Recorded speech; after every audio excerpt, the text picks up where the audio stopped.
Good afternoon, Tuesday, March 11th, 2025, here in House Transportation.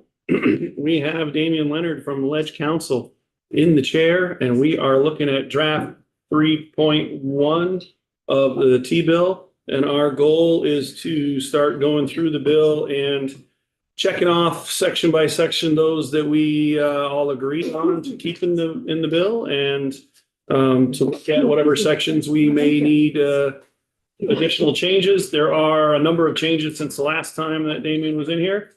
And the goal is to sort of check off what we all agree on and see what else we need a little bit more work on.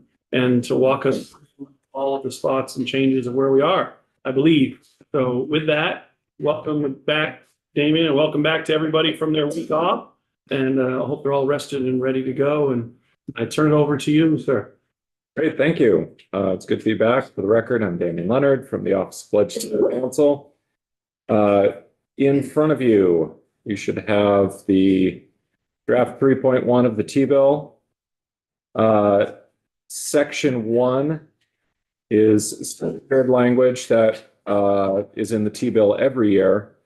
And this would just say that we're adopting the agency's proposed fiscal year 2026 transportation program as amended by the Act, and then provides a variety of standard definitions in there that relate to the provisions in the bill. You will notice that on page 3, at the end of that section, I have removed subsection C, which was technical corrections, and it's replaced by a new section 2. Oh, I'm sorry. I'm still in Senate mode where we use paper. So let me get on to yours. Thank you. There's a element there I can't bring up. That's great. Yeah. So I'm coming on to the Zoom meeting right now, and I'll pull it right up for you.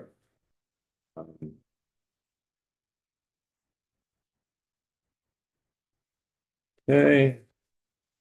All right. So for today's purposes, we're going to be looking at my Word document version, because as you make comments, I'm going to be making notes, and I may make some edits in the bill as we're going. So just bear with the top bar here. Everybody see that okay? Great. So the new section 2 replaces the old section 1 subsection C, which was the technical corrections to the rail program. If you'll remember, there was a reference to the Barry Berlin Montpelier WACR subsidy, which was $260,000 a year, but ended in the current fiscal year, but was left in here. So last year's transportation bill showed $260,000 in FY25 and $0 going out into the future because it was going to end. It was left in showing $260,000 for FY26 and out through FY29 each year. So we're deleting that. That's subsection A of section 2. Subsection B is we're adding a new project, Hartford HRRD 125G002 White River Junction Depot repairs.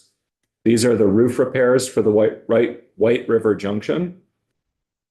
So that's now being added to the list. And then because we're adding in the new project, we're adding in FY26 funding for that project, going from as proposed $0 to $260,000 as amended. And that's state funding. So those are the changes you see there at the bottom. Questions on that change? So go ahead. And just to be clear, this is a change to the white book. This is a change to the white book. Yeah, so this is an amendment to the white book. The funding stays the same. The project is different. Not additional money. It's not additional money. So we've deleted a project that had $260,000 attached to it. And now we're putting that $260,000 into another project. Representative Burke? So that 260,000 was there, It was there for the WACR subsidy. and it's just being transferred. That's right. And then if there are additional costs for this project in out years, they'll be in future white books. So, And the language was proposed by the agency was a catch of an issue, right? It was, yeah, the agency caught the issue, and then I worked with Michelle and Logan to figure out language on the issue, and then I sent the language over to Michelle and Patrick yesterday, so they've had a chance to review it. So I think it's okay, but please feel free to. do we want to call a friend and say, so say that section, Yeah. maybe I skipped too fast. We can all agree that section 1 was the standard language in every Sorry. single T-bill, and we're all agreed to check off that section 1 is the same, identifying the T-bill in the white book as part of the T-bill, and we're all good with section 1. For not hearing any other answers, section 2, I guess I would just want to, if I can, phone a friend, ask, confirm that the agency is on board with the language on the correctional, it's a technical correction of the change in the name of the project. Thank you, Mr. Chair. Michelle Boomhauer for the Vermont Agency of Transportation. And yes, we concur that these modifications to the T-bill reflect the changes that we had requested in light of the correction we needed. Anybody have any comments? I guess my only 2 cents, I'm totally fine with it. I mean, I guess my only question is why did they pick the White River? We had 260,000.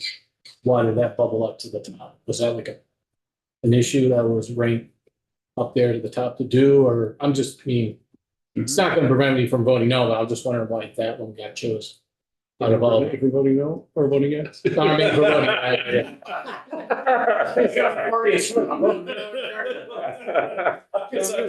I was just checking on that, I'm sorry. yeah. Did you want to comment on that? So it's a great question.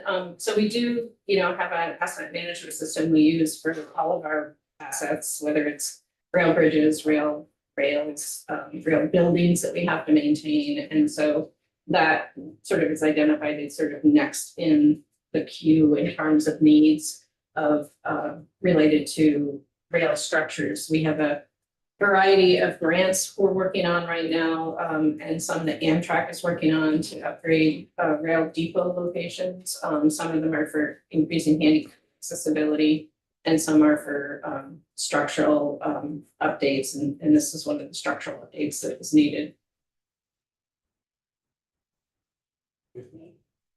Okay. Anybody else? We have to say it the other way in case somebody has a second. We can be 2 for 2, section 1 and 2. We're good to go. All righty. Okay, section 3 is relinquishment of a portion of Vermont Route 36 in the town of St. Albans.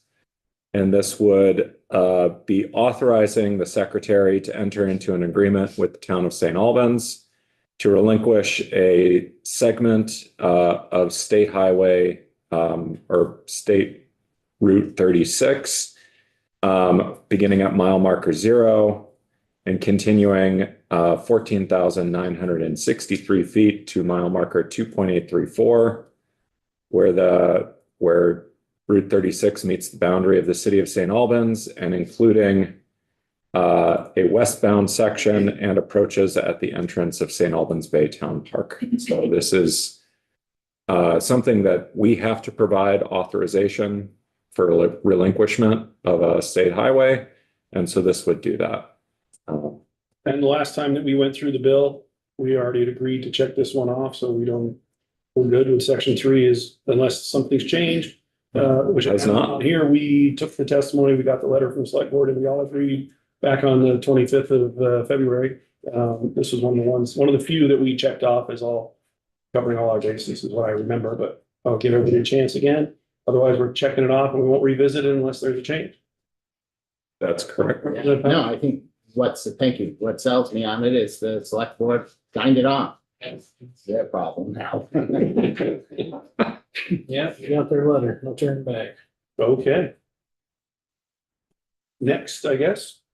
All right, so section 4. So I have sitting next to me a proposal from AOT for an alternative to the original language, and in front of you on the screen is language that the chair asked me to draft based on testimony received from the regional planning commissions the other day, directing the agency in consultation with VLCT, the Vermont Association of Planning and Development Agencies, and other interested stakeholders to clarify the process under 19 VSA 309C, which governs the recovery of grant funds for the cancellation of local projects, for how they make the determination that it's been canceled due to circumstances or events that are wholly or partly within the local sponsor's control, the local sponsor's obligation to repay a portion of the funds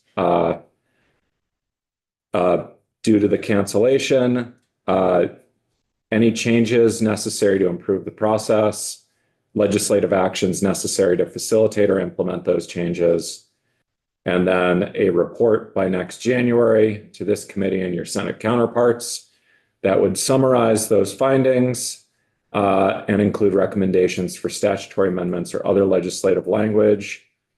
The bullet or the subdivisions 1, 2, and 3 below summarize what was in the subdivisions above. And subdivision 4 simply says also include a summary of any potential changes that were considered, but that the stakeholder or the parties could not agree to. So that way, you know, if there was something that was on the table, but that the parties were far apart on. I won't speak for the agency here, but they've proposed a revision to the original language. And then, so you may want to hear from them on that. But that's what we have here. So this is completely new language from the original section 4. Completely, not a revision of the originally proposed, but an all new section This is based on an all new section. testimony that we had heard earlier. I don't know if anybody else wants to go first. I do have a few comments that I would like to throw out. We'd certainly like to, we took the testimony. We all want to, I'm sure, hear from our regional planning and pieces, and we would love for the agency and the regional planners to come up with something that works for both of them. I did want to emphasize that when a project gets canceled of this nature or doesn't finish, it is money that another town didn't get for their project. And I'm not sure that's always clear to everybody. I know we're worried about towns feeling like they'd have to pay back money that maybe they should or should not have to. And we want to make sure the rules are very much understood in advance and that they could be at any point they would know in the progress of whether they were or weren't at risk of having to, pay money back. But I just felt that it wasn't necessarily really clear in the testimony that when they go down this path, the agency goes down this path and this far, and the plug gets pulled, that's all money and energy and time that didn't go to another town or another project that would have otherwise gone forward. So I'm not saying that that's what has to be where we're at. I just felt like in the testimony that wasn't really clear. We're concerned about protecting every town, but remembering this is money that another project didn't get done on a town that was ready to go. So I would like to think that we see what the agency put out as a proposed new language and see if there's a way that the two groups can work it out without having to go to a report, without having it to become more exhaustive outside of the piece, that recognizes both sides have a real legitimate interest and a real legitimate, that there's a way to appeal it and to be able to solve it. I would prefer generally not to have to ask for reports if we don't have to. If there's a way for both sides to work it out in the next week, but if there's not, maybe we have to come up with a way to go about it without reports. So that's my 2 cents for right now. I'm not settled on it one way or another, except that it is money that another town didn't get to do a project because it didn't work out in that town.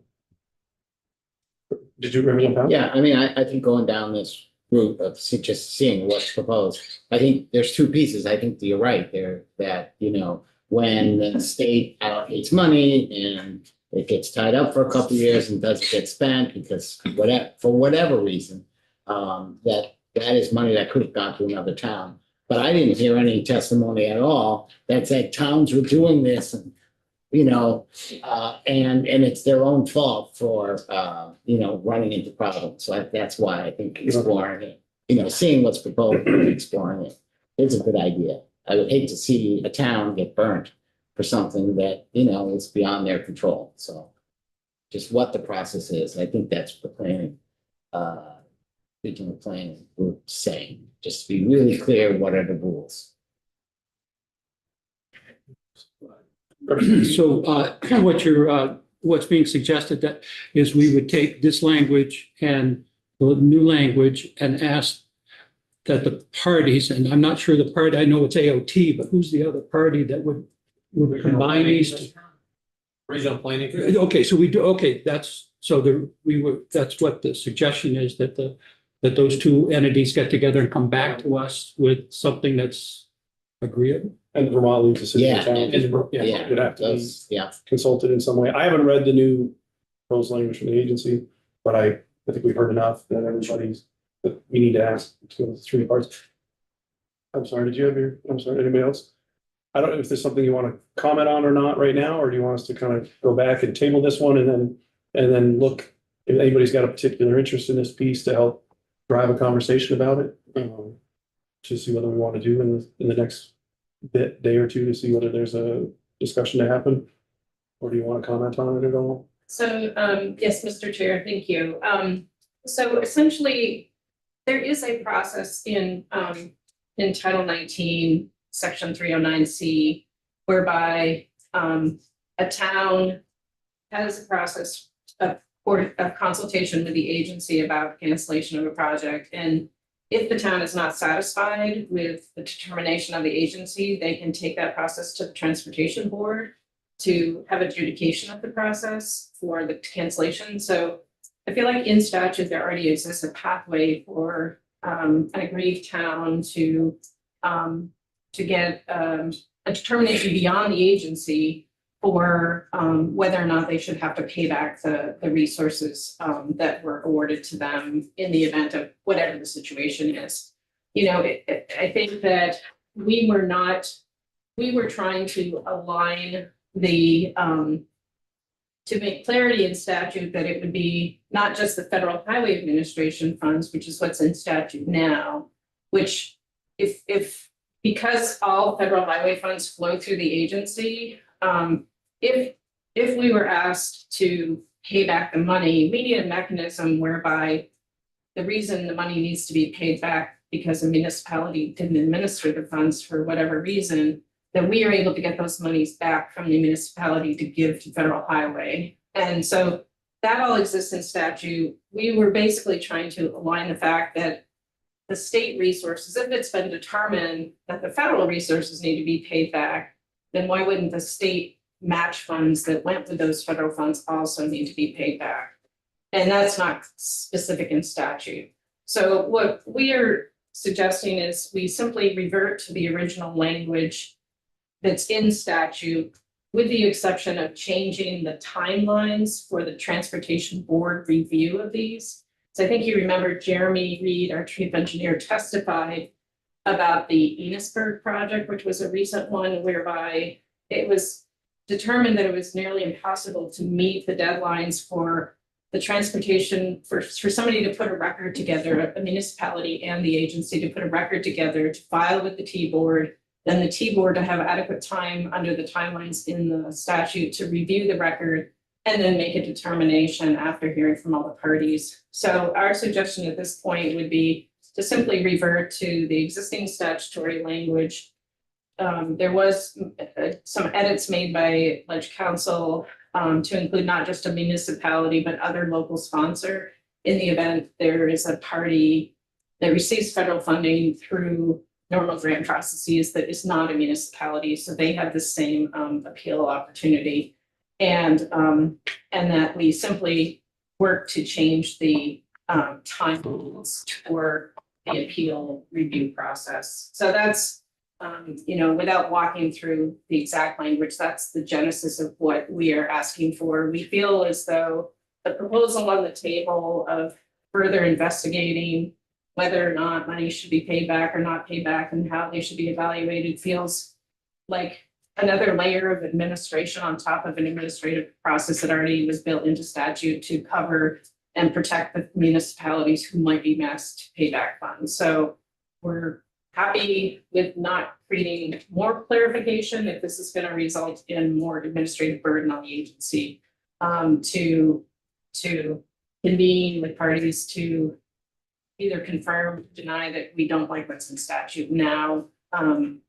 It's something that doesn't come up that often. If it was something that happened all the time, then I could see where undertaking further dialogue and consultation on this and creating a report would be especially important. But I would say in the time I've been with the agency, I can only remember maybe the Enosburg one I've heard of, and I think there's one other one I've heard of in the past 10 years. And so that's where we stand on this at this point.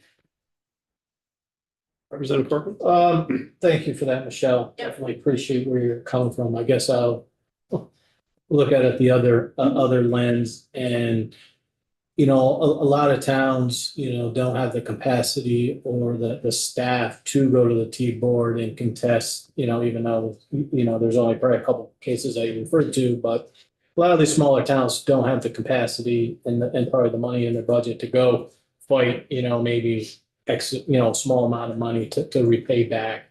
But what I heard is they need clarity of, at what point and what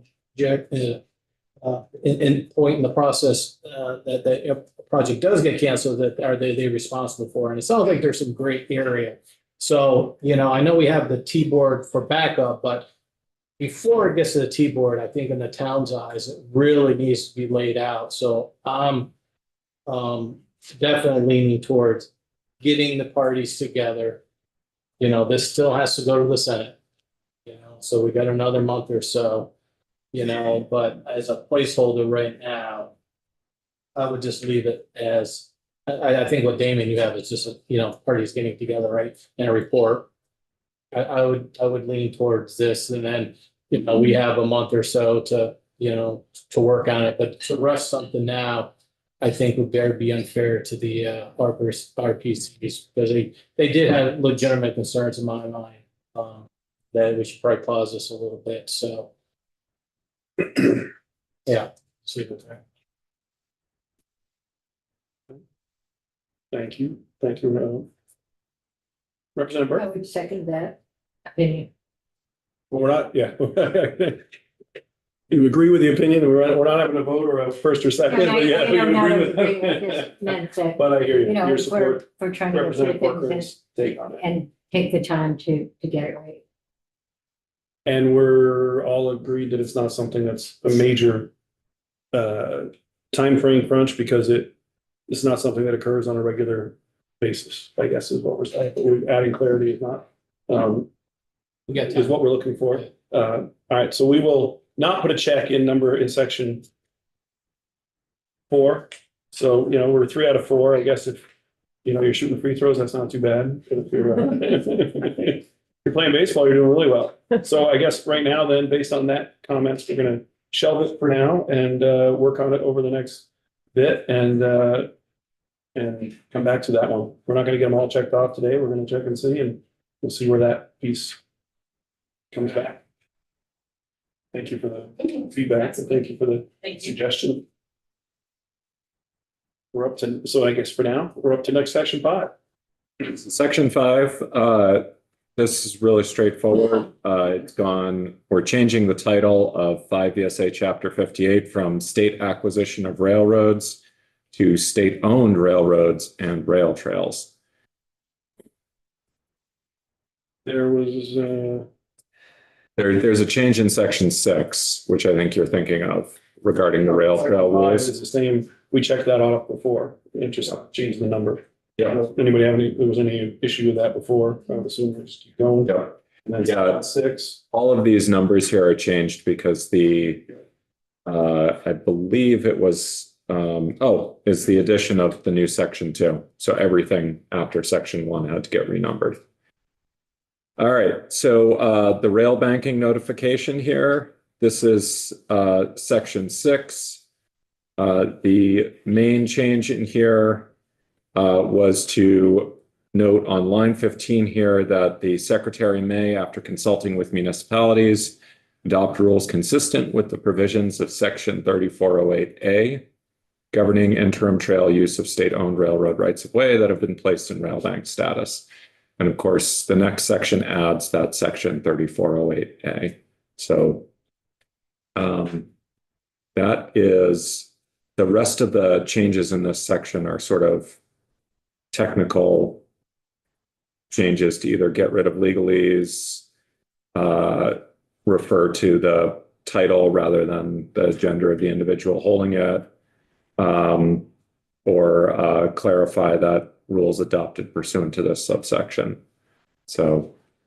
And when we hit this section back the last time that we did the review and started checking sections off, there have been no changes to it since then. None. So I think this This was one of so the good. we had some additional question. No, anywhere, do we define what rail banking is? Yes, in that section, or in that chapter, rail banking is defined and clarified. So rail banking is when you take a former railroad right of way and you place it in another interim use, but it could still be returned to use as a railroad in the future. I just have a question. Representative Foot? So the Lamoille Valley Rail Trail or the D&H Rail Trail, are those rail banked or did those, so they could come back and use as a railroad or Theoretically, we do rail bank. shall? We've heard, I know that we've heard this testimony before. They can take them back at any time. Meaning the federal railroad, anyway, I will call a friend. But I know that we had this one a few different times. I know that they can always take it back. So, thank you, Mr. Chair. The Lamoille Valley Rail Trail is a railroad that is rail banked. And so it could be taken back into full railroad service if an operator came along and requested to do so and was approved by the Surface Transportation Board.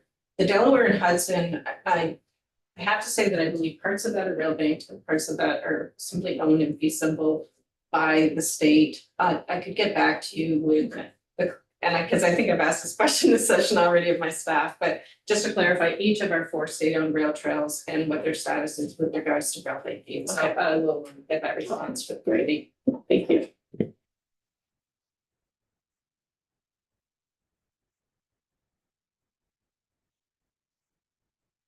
I guess that begs the question, does number 6 get a check mark that we're good with it, or does it wait until we get the information on the rail bank status, or is that more of an FYI? Are we good with this to go into law? So we're not changing the current authority of the secretary to place a railroad property that owned by the state that's not economically feasible under present conditions into rail bank status. So we're not changing that authority. And we can't affect the related federal statutes on this. All that we're changing in here that's substantive is to add a reference to the provisions of section 3408A, which govern all state-owned rail trail properties. So I think we could seek clarification of that. But I just want to be clear that we're not actually affecting the authority of the state with respect to rail banking, whether it's putting something into rail bank status or taking it out. We're not touching that. And we had checked this one off the last time we went through, as we were okay with this, but that we always have a chance to go back until it's out of here, so. Yeah, I mean, I don't think it matters much except the rail trail itself. Some of it may be owned by the state in fee simple, which is different than rail bank status. And I don't know what the difference is, or does it even matter? So, Mr. Chair, I would say that the ownership of the status of the rail trails does not matter as it relates to the programming of the rail trail program. What matters, whether it's fee simple or rail banked, is what the future uses of that could be and what the future responsibilities of the state would be under the federal rail banking statutes. So if we had a rail trail that was owned in fee simple and we decided we weren't going to make those investments any further in the rail trail railroad bed, we could choose not to do that and not have to maintain that up to sort of any, or have any future risk of having to bring that back up to a standard Whereas if it were rail banked and we chose that we were not gonna use it as a rail trail and we didn't want to take the responsibility to have to bring it back up to a rail ready standard at some point in the future. We could get a determination from the Surface Transportation Board that we would be required to disseminate the rights for that land under the railroad area back to the original owners. And then the line would be lost into sort of any future activity.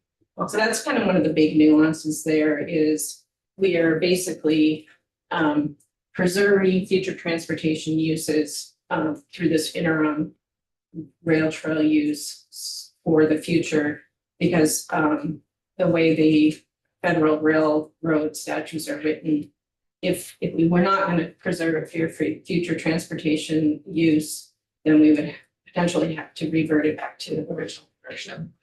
So one last question, would we have to if we decided not to own the property in fee simple, would that property revert back to the landowners? Because I'm assuming it probably once was a rail bed. Yeah, I have to double check this, but I believe that because we purchased the rights from the original owners, that we are okay in those areas where we now own the rights and fee simple, but I will double check with our legal counsel and get you that with this other information you requested.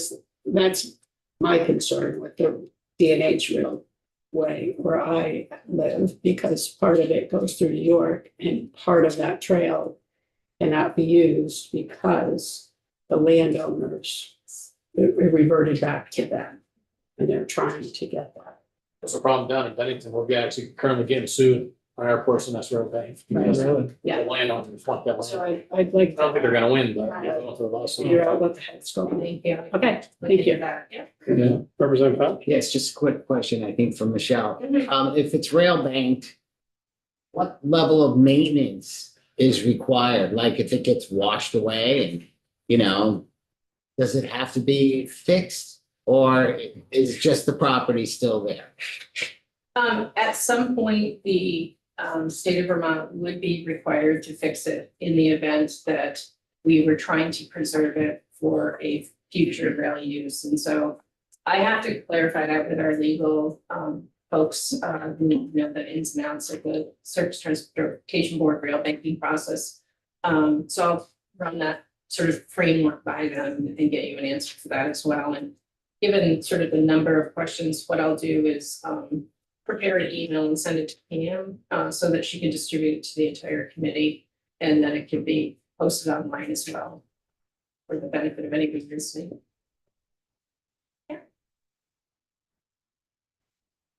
Okay.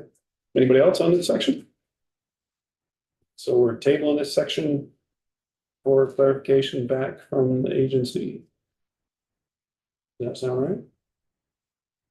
Okay. Good either way. Yeah. Well, we got Representative Pouch, Representative McCoy have questions. Okay. I Representative- mean, I'm all right with this section. That it was sort of a side question about Okay. rail banking. So we want to put a check in the section, or we want to wait for the answer first, or the answer is more informative than they are. It doesn't come back to change the actual language issues. It's good. It's more understanding how the whole process works. So I'll look around and see the nods that say, yes, we're okay with checking this section. We got at least 6, 7 yeses checks, 1, 2, 3, 4. Okay. We go on to section 7. Great.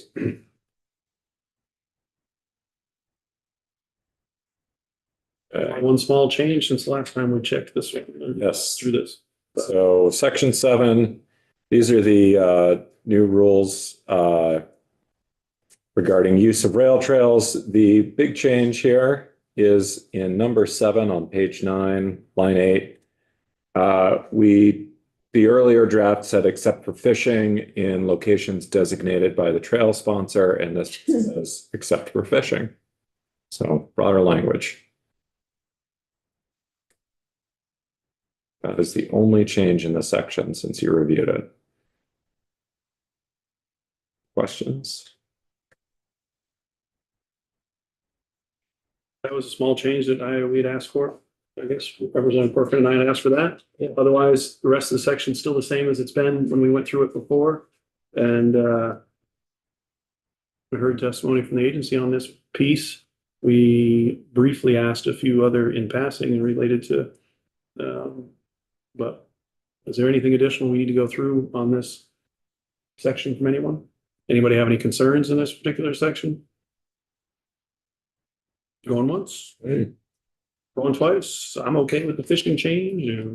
Anybody else have any? So I can see 8 or 9 yeses that we're okay to put the check in, that we can, there we go. Wow, look at that. We're, what, 6 out of 7 so far? Just Oh, Representative McCoy? give me an example of a trail sponsor. Sure. The trail sponsor is defined to include the either the state or municipality that's taken responsibility. Okay. There we go. AOT, if the AOT maintains the rail trail, or municipality if they maintain Okay, it. so either or. Yeah. Those two. No. Yep. I think we heard what, 97, 98% is state owned anyways. It's a very Right. small percentage. Yeah. That's why it's, okay. Yeah. Yeah. But yeah, it's, That's what it's here for. Ask questions. Yeah. You know, I want you to hesitate if you have questions, because otherwise this is, the ones that are checked are going, are through, we're not going back to them. You know, that's the idea. We're trying to check it off and move it through. So now's your chances. You've had a chance before, but now's a chance again. And when we check them off, we'll go back to the ones that are aren't checked off. So, okay. Oh, Representative Thomason, please. I guess one question for the agency, I'm curious how the amount of the civil penalty was decided?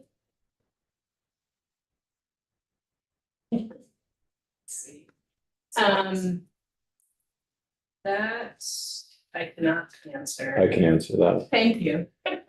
So it's identical to the civil penalty that's an existing law under the prior section, my gosh. Under the prior section, 3408, it provides that any person who violates rules adopted pursuant to this subsection shall be subject to a penalty of not more than $300. And because the rules are required to be consistent with 3408A, the civil penalty was put in there at not more than $300. So that's how that number was arrived at. So, yep. Actually, I know we have numbers, but then there's like the real fine. Isn't there like the waiver that they set, sort of like the determination is called? So I was just wondering if it's actually 300 or it's like less. That's a better question for the agency, since they would be the ones enforcing the civil penalty. Because it But could be less. I just wanted to point that out. yeah, you're correct. The Judicial Bureau fines are often Yeah. less than the maximum that we set in statute. And that, just a pro tip here for those of you who are drafting bills with penalties in them, say not more than rather than not less than. Because not less than means that fine could go all the way up, and then you run into constitutional issues because it becomes a penalty that is disproportionate to the crime or to the civil violation. But anyway, yeah, not more than is the preferred language, because it just tells whoever's imposing the penalty that you can go up to this amount, but you can't go higher. And then also keep in mind that we generally update these penalties like every 3 or 4 decades, if we're lucky. In some cases, I've updated penalties for the first time in 80 years. So just another thing, if you're setting a monetary penalty, it's going to be there for a while. Anyway, that aside, behind us, other questions on the rail trail and rail banking? Must have gotten, Yep. oh, did you go ahead to, I was skipping ahead to the next section. I'm sorry. well, I was looking at the part where the $300 Yep. So is on, 3408A subsection C, and then 3408. So section 6, subsection C, subdivision C3, and then section 7, subsection C. So it's bottom of oh, okay. page So we're 7. back into so I'm like, how does my Yeah, Language and lines don't line up. I missed the part where you went back into section 6. And then, okay. Because I tend to do that. you're in section 7 and it is all brand new language on page 10 Yeah. or 25 penalty. It's all underlined, right? That's right. Okay, because I'm looking at going, how can mine be underlined? and yours isn't? I skipped back Okay. to explain where the penalty had come from. Okay. Any more questions in this area? I don't want to make sure that I just thought I lost my spot or something, but I'm, I see where you're at. So thank you. Any more questions on section 7? Okay. Let's go. Section 8. Section 8, this is the Transportation Board membership here. So the main change in this is found down on line 20 of page 10, which provides that the governor shall appoint the chair and the board may vote to appoint other officers. Doesn't require any specific officers. It allows the board to choose its own officers apart from the chair. And then the other changes in that section are just a couple of technical changes. Any questions? Okay. Is there any questions on section 8? We had, I have to go back to my note. I don't know if we had checked this section off on the previous version or not. Are there any concerns, questions? We're all good with this? I get 8 or 9 nods or 7 or 8 nods. Okay. Right. I would note here, as I'm going through the Transportation Board sections here, you'll also notice that the sections with changes from Public Utility Commission to Transportation Board are all gone. So those are all out of this bill as requested. And then that can be addressed whenever. Just, it's not in this bill. So the next one is the powers and duties of the Transportation Board. This provides, the new language here is unchanged from prior drafts. It provides that the agency would provide appellate review relating to bids and the competitive negotiation process under 19 VSA 10A, which is an exception from the board's duty to provide appellate review regarding legal disputes in the execution of contracts awarded by the agency or by municipalities cooperating with the agency to advance state transportation program projects. And then the only other change is on lines 16 and 17, a technical correction of the out-of-date term junkyards to the current term salvage yards.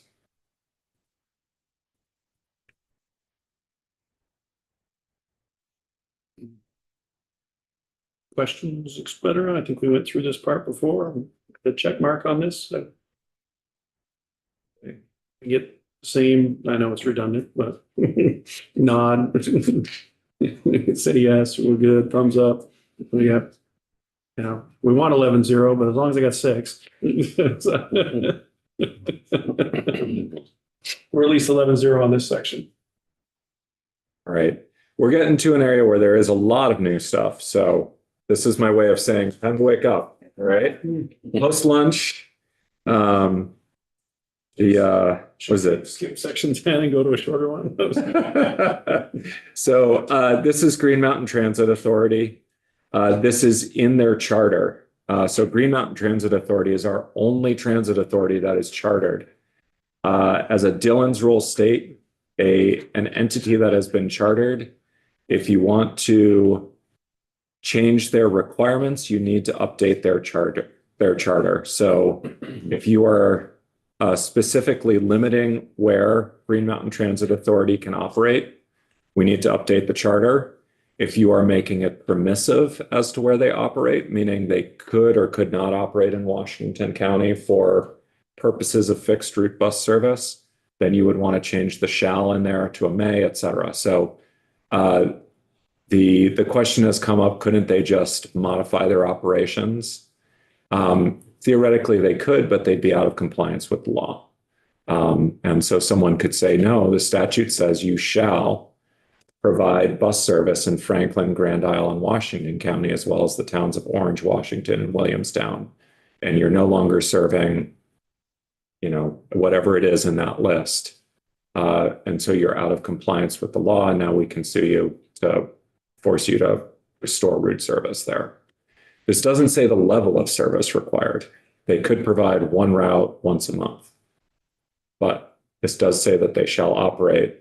So the proposed language would say the area of operation shall be Chittenden County for fixed route bus service, and the area of operation shall include Washington, Franklin, and Grand Isle counties, but only for the provision of commuter services. That would be removing Lamoille County for the provision of published scheduled services, and it would limit the area of basic operation to just Chittenden County and remove Franklin, Grand Isle, Washington counties and the towns of Orange, Washington, and Williamstown. And it would also remove Addison and Caledonia counties and the towns of Orange County, other than Orange, Washington, and Williamstown, for the provision of commuter services. So this is shrinking that area of operation significantly. Representative Powell? Yes, does this force the transfer from urban to rural? I mean, they're negotiating that now. They're working through it and trying to see what all the problems might be, and can we do this? I think there's general agreement. Yeah, let's move forward. But if that doesn't happen, So on the effective date of this act, they would be limited to the areas of operation that are outlined in the new and remaining language here. They would have to stop other operations that conflict with that or be out of compliance with the law. So I don't know the extent to which there are real teeth, like unless someone wanted to sue them for not complying with the law.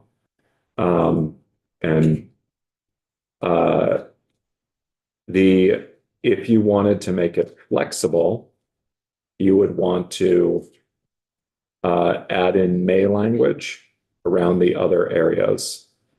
And so that would say, you could say the area of operation shall be, et cetera, as it's laid out. And then in addition, the Green Mountain Transit Authority may operate fixed route bus service in Franklin, Grand Isle, and Washington counties, and the towns of Orange, Washington, and Williamstown, et cetera. But that's really a policy call. So there are a variety of different ways you can go about doing this. But this is a pretty firmly legally binding piece for Green Mountain Transit Authority. They're a creature of state law, unlike the other transit authorities. And that's the issue we have with GMTA as it's set up, as we set it up in state law for whatever reason in the 1970s, unlike the other transit authorities, which have been sort of formed in other ways. So. no, that's my question. I have concerns about it. Representative White? So Damien, I'm not sure you have the answer to this, but why is it that GMT is the only public transportation company that is set up in charter versus the other ones? Is there any benefit to the state or to GMT? So, do you have some answers on this? Because I don't know. Please. So I believe that if you read further into the charter for them, it provides the opportunity for them to act as a municipality in terms of collecting taxes, bonding, incurring debt, purchasing property, and leasing property. So there's a sort of suite of efforts and activities that are allowed to this municipality that I think were probably envisioned as sort of, this is the place where we're going to have robust, dense transit, which also, I don't know if the time the federal resources were the same or similarly set up as they are now relative to urban transit and rural transit, but I think this is probably the genesis of the first location where the potential for robust transit existed, and that by creating themselves as a municipality, it allowed all those functions that they anticipated might be needed to capitalize and move forward with a significant system. And then these other transit companies came into existence and didn't need the same charter or.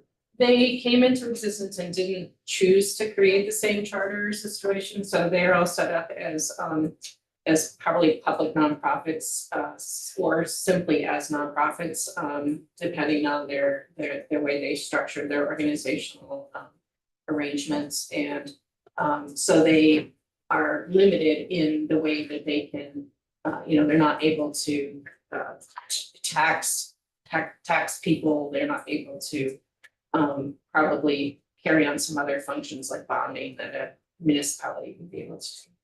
And do those two different classifications, charter versus non-charter, like, is there any cost savings? So I mean, I think that one of the things we've seen is that GMT has some higher costs. There's some desire to change the routes that they're managing, but no, charter versus non-charter has no. No, that would not have a ramification in that regard. I think the only ramification could be that if they had incurred any sort of bonded debt, there would be the potential for carrying expenses related to that would be different than other types of transit organizations. Okay, thank you. So I'll just wrap up. So thank you for all that. And I agree with Representative Pouch that maybe a little bit of language regarding using the language may would allow the agency a little bit more leeway in terms of working with other transit companies to have them take over the rural corridors.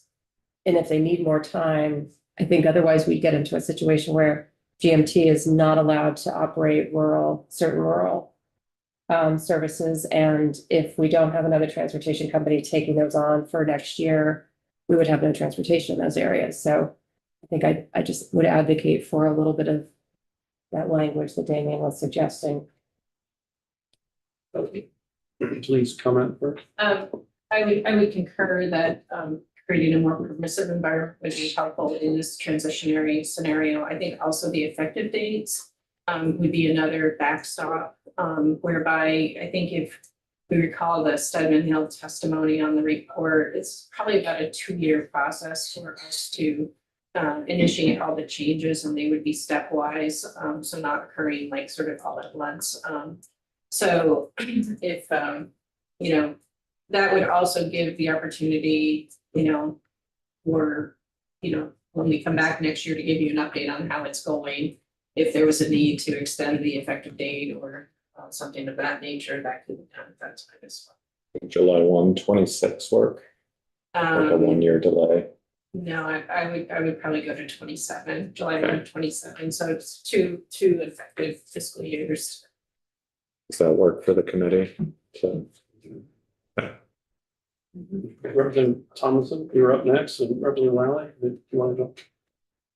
I think my concerns, thanks. I think my concerns were spoken to. I share the hesitation. My understanding from the testimony we heard from, I can't remember who, it might have been Ross McDonald, but my understanding was that they were hoping for language that was permissive, but wasn't going to be binding or definitive with these changes. I don't think we've heard enough testimony to make a definitive decision on that. And it seems like the agency is in a better position to kind of work through that. So I wouldn't feel comfortable voting on this language as is. Representative Lally? Yes, I was wondering about the relationship to the federal STIC program and being a municipality, if there's a relationship there at all, or if that matters. I don't know the answer to that. Michelle, do you know, Patrick? I don't know, I know Ross and I think Clayton also testified to the stick factors and how those are affected by various things. I think we'd have to bring them in for additional testimony if we wanted to better understand. It also may be addressed in the Stedman Hill report, because that was a pretty sort of in-depth report related to all the actual considerations that were going to be needed relative to any transition.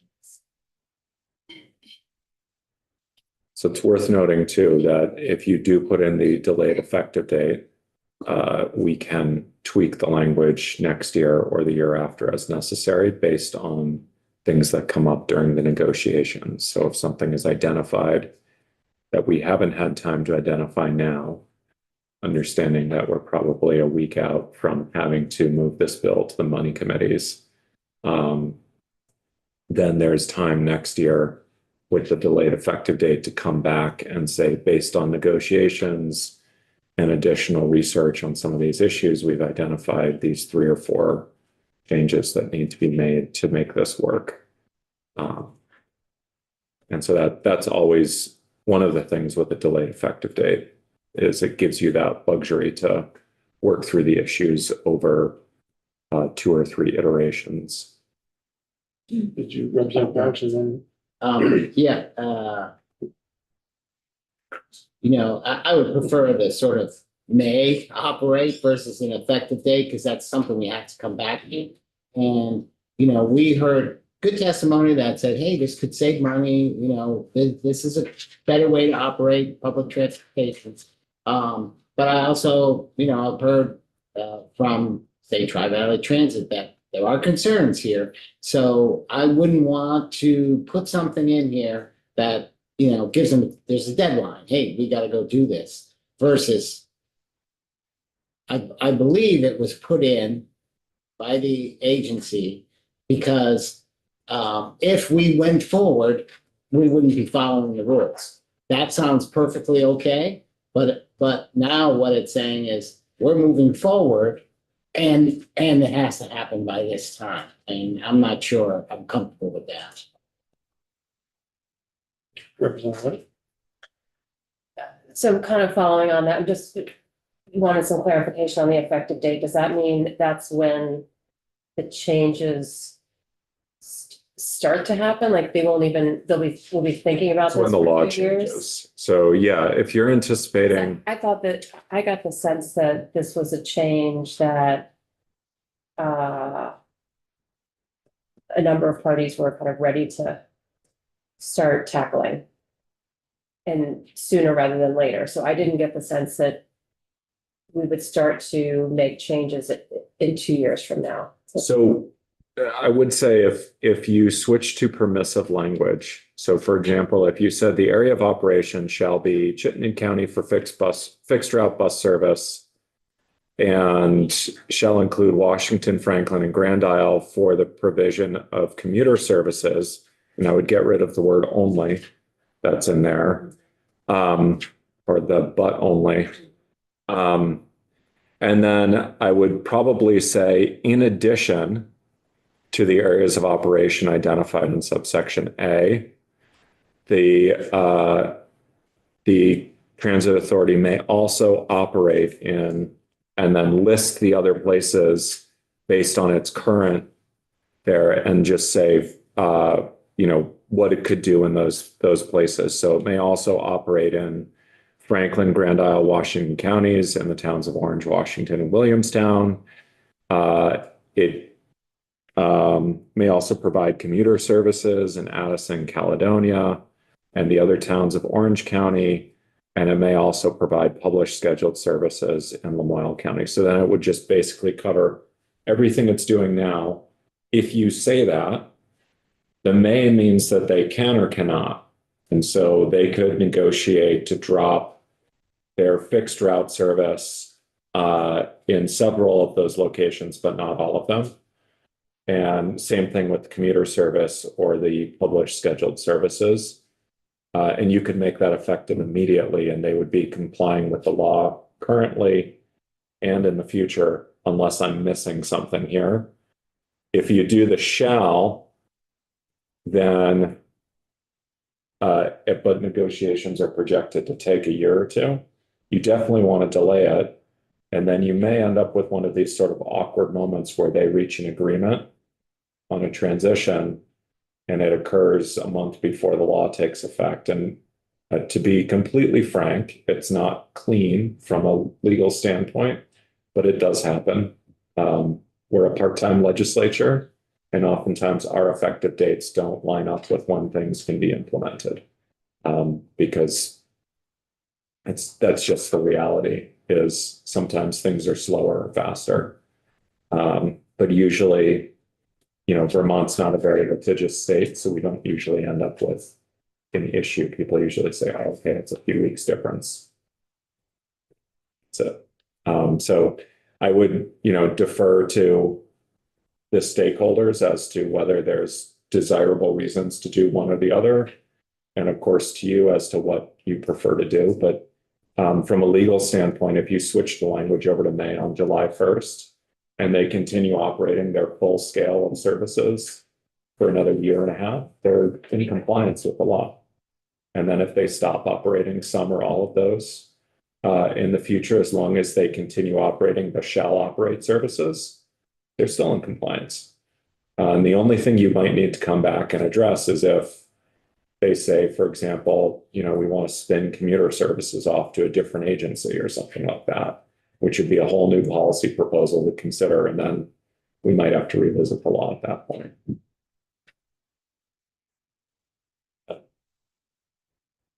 Did I miss anything? No, I think Angie's that perspective. summarizes it really effectively, and I think your characterization of creating the May permissive language, but just an effective date now covers us into the future regardless of the direction. Because we're always going to be coming back and talking to you about the public transit budget and what's happening in public transit. We can always sort of revisit this again. And also, if the Green Mountain Transit Authority wants to make other charter changes or clean up their charter once we land everything, they could come in and do that at any time also. So I think this closes, I think, all the loops most effectively from the concerns I've heard about the table today. Okay. Thank you. So we're going to look to Damien to make suggested changes and revisit this. Yeah. The next, which is probably tomorrow afternoon. Or somewhere after that, after the floor, right? That's the plan. So we're tabling.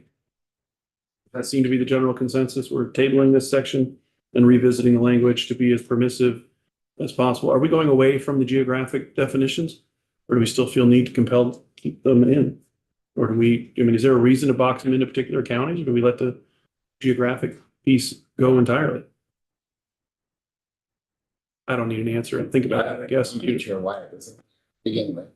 I guess if you were, I don't know, worried about them to come to a different urban setting in the state, I don't know.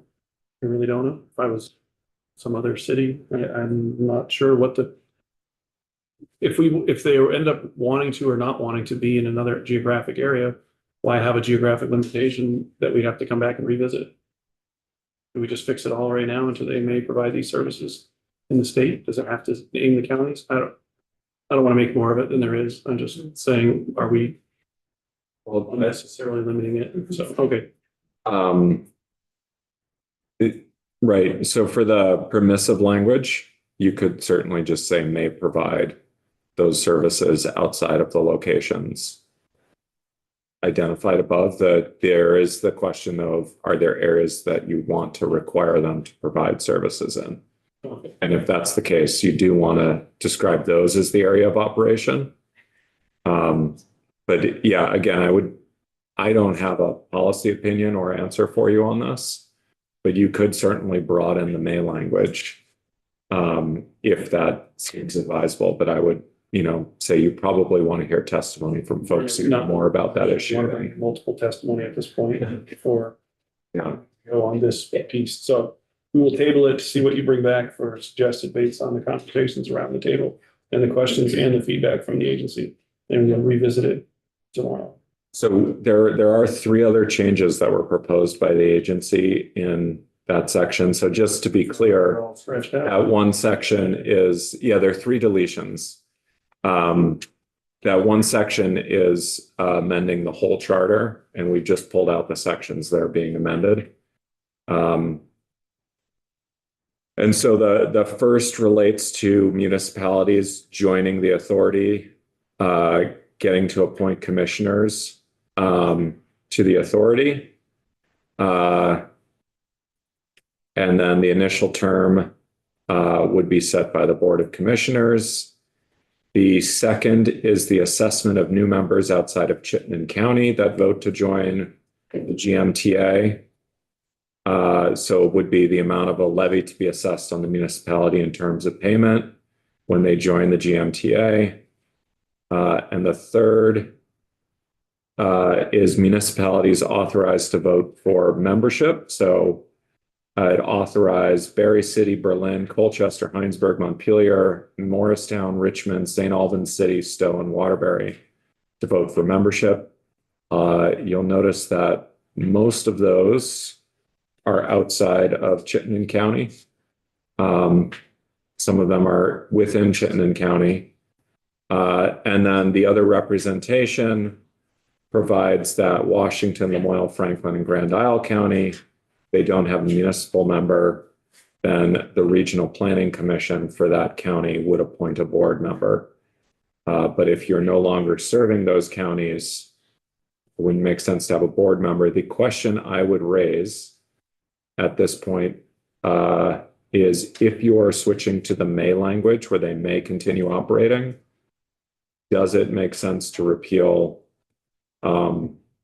these sections, or should some of them be maintained? And again, I don't know enough about the GMTA to give an answer. I just want to flag that if you're going to permissive language where they say could continue serving Chittenden and Franklin County, do you want to continue allowing provisions for membership from Franklin County?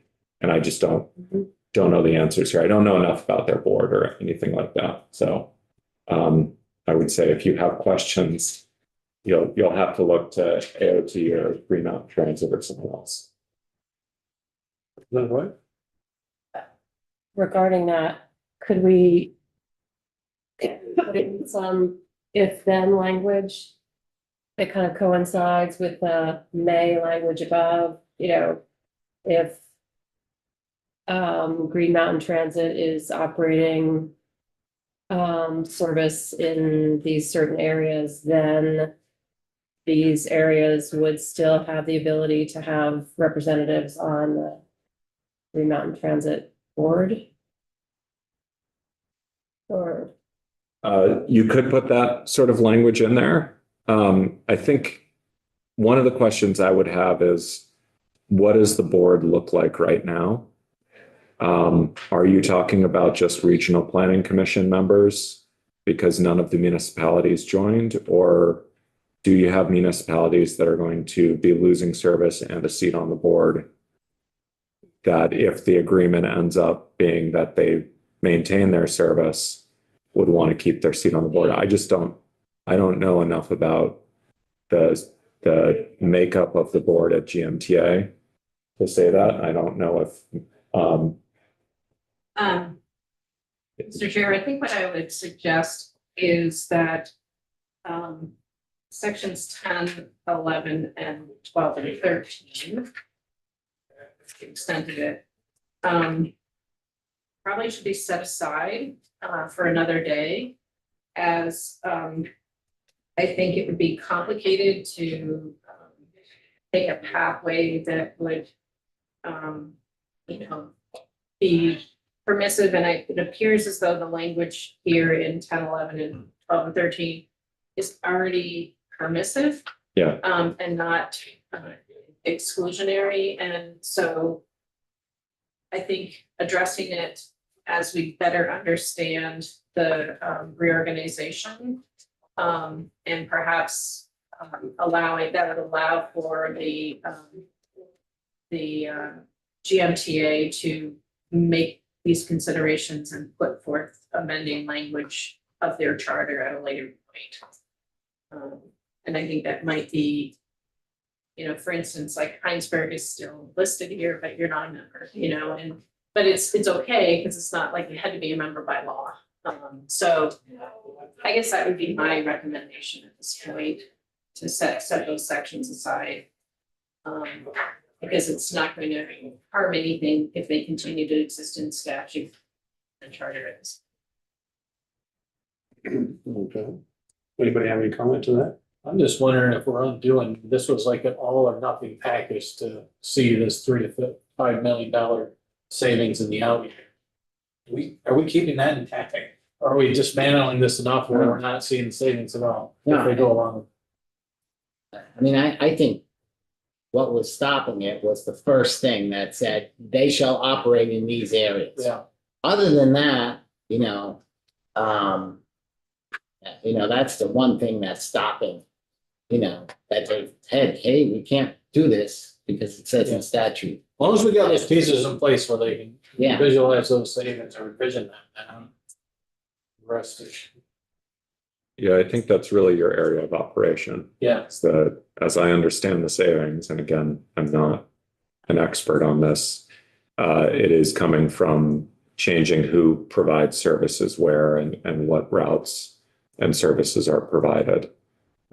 And so that doesn't deal with the makeup of the board and how how municipalities can vote to join or not join.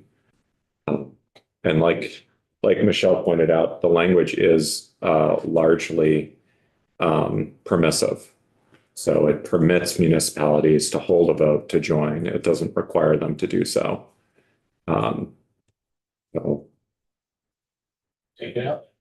Yes, that seems like that's the direction. Or leave it all in, I guess. Oh, yeah, one or the other. Yeah, we're leaving it all in as opposed to taking. Oh, it all yeah, out. yeah. Leave it all in as opposed to take it all out. Let's not do more than we have to at this point while the transition is going on. And we have to change it to make it allow that they can move forward with the potential. But we also don't want to make it so they can't go back if it doesn't work out. I mean, nobody wants to think about it not working out, but you need to be able to. We don't want to force, like, it has to happen. This just allows it. Okay. But, and I think this language that we're looking at is just, this is allowing, if there's a Green Mountain Transit bus route in an area, in a town, then they have the ability to have someone on the board to discuss the Green Mountain Transit service. And so I think we still want to be able that to happen if there's a route in a particular town. Yeah, so I think leaving it as is a better option than taking it out. So I guess then we're to move forward. Pledge Council has a little bit of work to do and change, and we'll bring back, when we bring our next set of changes back, we'll bring back the change. We're not removing that section. We are making it more permissive in the other part so that they can explore the possible transfer of services. and We're not changing their board, how they govern themselves and their options. But we are removing it from the bill. Yes, we're removing it from the bill so that it doesn't change, right? So. I think so. Yes, Representative Foot. Why they were here, so they're not thinking about doing this now? Oh, they are. Oh, yeah. I guess I think what Representative Couch boils it down to the most, or maybe it was our agency representative that, in effect, we have to change it to, because this says they shall do it. And if it stays that way, then they are required by law to be the provider. We're going to suggest that they may be able to do it in all these places, meaning that they may do it or they may not, and someone else may do it. Some other provider may do it. because they're still negotiating the transit. Okay, But if you don't change this, then the brief saying that Green Mountain Transit is the only one that legally can do it. Right. So we aren't making that change. But the testimony we did heard, all parties are on board, whether or not that changes, but Right. it seemed like they were. As of whatever it was, February 20, I could go back and look at the date, 28th or something like that, or March, whatever date it was. people were looking, everybody was agreed on board with the governor's recommendation and with on the budget and on the potentials, the Stedman Consulting report that we heard testimony on. So I throw this one to you and we put it on the part that we come back to and look at again with the changes and the updates. So we're not going to finish the whole bill today, but I mean, as far as it won't be finalized, but we're moving on to, we got like 4 more sections to go. Great. So the next section is the state aid for town highways. If you remember, these were the proposals for town highway structures and class 2 town highway aid to increase over the previous fiscal year's appropriation by either the percentage change in the agency's total appropriations funded by transportation fund revenues, or the percentage change in the consumer price index or CPI, whichever is lower. And then if those are both negative, it would be 0. So it would just stay flat. One question for the committee is just, as I was going back through this morning, I did realize that the current law provides for a minimum amount of grants that the state shall approve each year. And this would take that language out. I don't know if that was the committee's intent. And so I wanted to flag that. So you'll see here, right now, the current statute is each fiscal year, the agency shall approve qualifying projects with a total estimated state share cost of $7.2 million at a minimum as new grants. That language is coming out and being replaced by this formula, but there's no longer, and again, I don't know the history here behind this, but I just realized that is a substantive change we didn't really discuss the first time. We talked about the formula growth and the amount of funding. We didn't talk about how the current law provides a mandate that the state issue a minimum amount of grants each year. So I just wanted to flag that. This may be a non-issue, but it was one of those things that. Yeah, I thought we did discuss that because we can never go backwards. So you said we didn't need that number, in place. So if we can't go backwards, we're still going to have a. Right. So the one thing is we're saying that the money, the appropriation shall be X. It doesn't mean the appropriation has to be spent. The way separation of powers works is the governor is not required to spend the full amount of the appropriation each year. Governor can realize savings. What do we currently do because there was a hard number, I think, for town highway aid at 25 million. Did we remove that? So this general town highway aid is worked out. It's a percentage split up, which I understand. And again, I'm new to this. Yeah. So bear with me, but It's a formula. yeah, there's a formula there. No. So, but this, and I hope I'm not just needlessly complicating it. It was something as I was going through the language with Logan, it kind of jumped out. And I realized there is a little bit of a substantive difference. It may be a difference that doesn't actually matter given the practicalities of how the program works, but I wanted to just flag it so at least the questions are asked. Representative Burke and then to Pouch and then to Lloyd. Yeah, so we did have, starting a few years ago, we put that formula into the town highway aid. And whatever that was, but now. Is that coming out? No, the general town highway aid is not touched. Okay. What this so is that- doing we is still have that putting- formula that's increasing the amount every year by a certain percentage. Yeah, this is taking that. So let me This just is for the. pull this down and show you what I'm talking about. Yeah, so the language is a little different in that area. So if you look at, here we go. The language. So that, yeah, I'm pulling it up. I just was, so you guys didn't have to watch me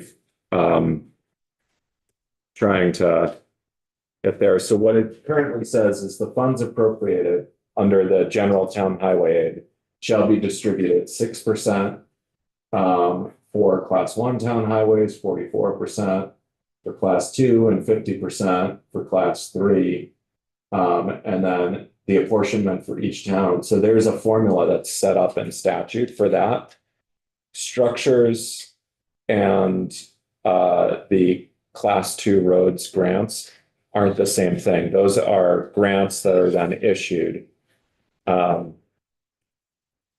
And so the current law instead for those says, here's this minimum dollar amount that you have to issue each year. So if we go down to state aid for town highway structures, what we've done here is we say each fiscal year, the agency shall approve qualifying products with a total estimated state share of a minimum of 7.2 million. And so what we've said is a floor for the amount of grants they have to approve. Now, the base funding is 7.2 million. Some years we approve more, but they have to at least approve 7.2 million in grants for the state share. The language I've drafted, Still yours, Mom. took this out and modeled it on the language above, not realizing in my newness to this, the law here, that there's a formula there that apportions all that money, and that I might have inadvertently taken out a floor, not saying that the agency necessarily needs the floor, but just wanting to flag that, because if that floor is something that is important to the legislature, it's gone now, even though the appropriation is growing. And so generally the governor, the executive branch is expected to execute the law in good faith. But a part of that also means, and what the courts have said, is that in a year where the budget is tight, the governor can realize savings within reason. By setting a floor, you've taken away that ability to realize savings through this program. When you remove the floor, it becomes an option. Again, not saying that this is where the agency would realize savings, but it's something to flag. And I'm sorry, I can see a lot of furrowed brows, so I realize I kind of. Yeah, there's no floor though. I mean, there's no floor in the highway aid, I guess. Right, there, instead, there's a percentage. Half. Shall appropriate 6% for this and distribute based on miles of class 1 town highway.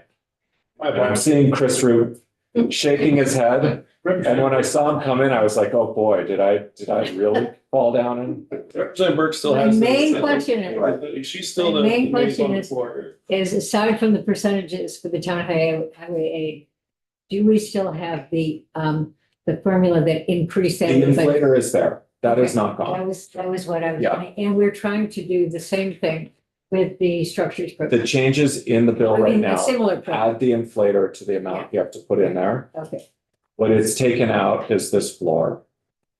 Realizing that it's out, I wanted to flag it before you close the section because I wanted to make sure that that's consistent with your intent. If it's not, the language should come back in some shape or form. I'm not sure I understand that exactly, but Yeah. there were Okay. 2 or 3 other hands up around after Representative Burke. And I'm not sure if our new guest was looking to speak yet or not. We'll certainly do that if you would like at some point. Were you up next? Otherwise, we'll go to Yeah, I mean, if we wanted to put those inflation pieces in the other 2 funding mechanisms, so they don't stay flat. What you're saying is the original formula, the state writes a check and gives it to you. I mean, there's no question about it. Here, it's grants. So they may decide not to approve that many grants and spend less money. By taking out the floor, you have opened the door to them approving less than that amount. And it's we don't want. it may be a minor issue. I don't know how the grant programs work. I don't know what the practice is, but if you've put a floor in here for a reason, I presume, at some point. And by taking out the floor, it does open up that you could issue fewer grants for whatever reason.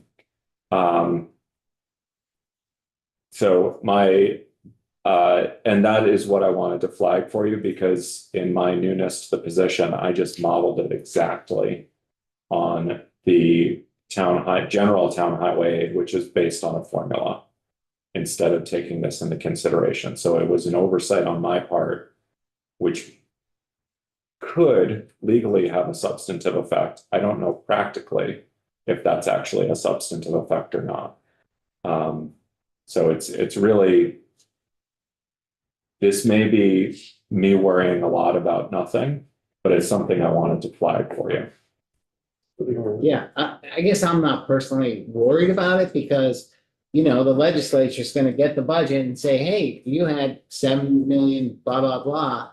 Why did you spend less in the same, you know, right? We would see that the next year, that they hadn't spent the entire amount. And I would guess it's hard to spend the exact amount because it's grants and there's a certain amount, so they have to, you know, they're never gonna probably hit it right on the money, but that's how I read it anyways. So Representative White and then Representative Burke, unless, Damian, thank you for flagging this for us. And my understanding is that we worked a week or two ago to make sure that these funds were not going to be depleted going forward. We want to have them at least same as last year or higher. And so removing this floor makes me nervous. So the appropriation is always going to be same as last year or higher. Yeah. What we've done here is just said that we've taken out the requirement that you shall approve at least X dollar amount per year. So, yeah, but we've just seen like with the federal programs, money can be awarded, but if it isn't spent, then it can be clawed. Like, I think Right, and we see that with our budget adjustment every year. There are programs that you can't roll out the door that we revert the money to something else. And again, I can see Chris struggling over here, so it may, yeah. This is like the moment where I'm like, JFO was watching and they were like, he is in over his head. My reaction. it sounds to me like we should keep that language in there, but that's just my opinion on that. I believe that the agreed intent of the committee is that at no point are we looking to, it would be at least the same without going backwards, that if there's parameters that are met, it should go up. We are not looking to be in any way, the towns would, but the state would look this as a place, you said, to quote the governor, to realize savings.